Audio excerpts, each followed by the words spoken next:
Welcome to yet another unboxing video here on the Watch Kaki channel, and today is yet another G-Shock here. We're going to unbox, and this one here is a used watch, and let's be honest, I've never seen this packaging before.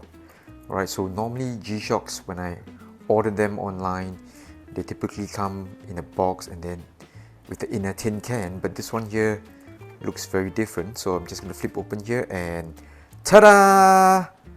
Alright, and you can see here is yet another gshocksquare here that I've purchased off the local classifieds. I love the gshocksquares these days. I think I'm going crazy over the gshocksquares, and well, I'm just starting on this journey of collecting all sorts of gshocksquares.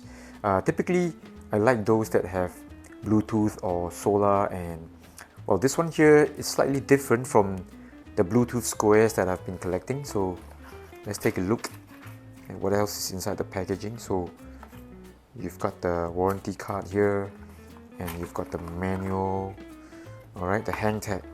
Okay, let's take a look at the model reference here. This one here is the GW-M5610U, and I believe the ones with suffix U, alright, they have a slightly newer module.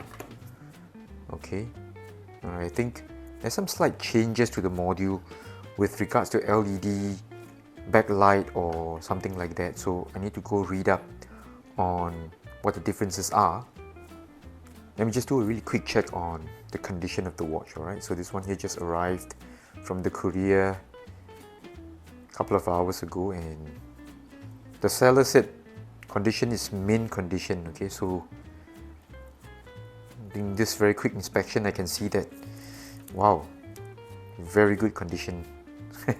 Looks like I got a really good buy here. Okay, so like I said, the newer G-Shocksquares with this U, suffix U at the back, alright, so GW-M5610U, this one should have a newer module, and I think, it's got things like improved backlight and also newer mute buttons and all that stuff going on. So very old school classic G-Shock here.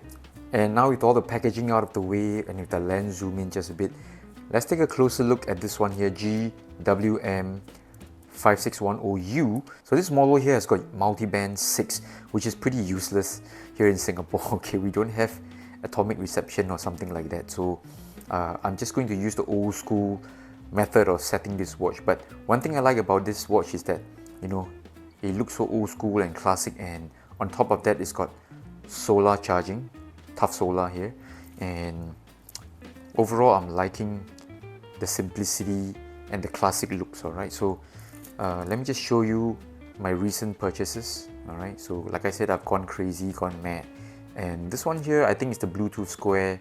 Reference number should be GWB5600. Alright, I need to find out what differences are between these two model lines. Alright, so 5600, I've got yet another one here, another Bluetooth square, 5600 GWB, alright, B, which stands for Bluetooth. Okay, negative display, black background versus positive displays. Okay, so let's take a look here. Alright, I'm sure plenty of people would prefer the positive. Right, for me, well, these days I'm okay with both. Alright, and here's a really quick wrist shot here. Alright, so all the G-Shocksquares here, they're so comfortable, so light. You don't really feel like you're wearing a watch. They're about what, 60 grams I think, or even under 60 grams, so very lightweight, nice to wear. And if you happen to bang up these watches against the doorway or against the shelf, I don't think you will feel bad about it, because these watches are really made for rough use, for daily wear, and they really look the part. Alright, they are very simple looking.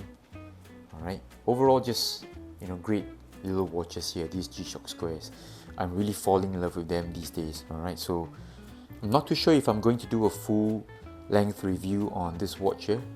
Right, most likely I'll just put it at one side and then just add on to the collection. Alright, see you soon. This is the Watch Kaki. Bye bye.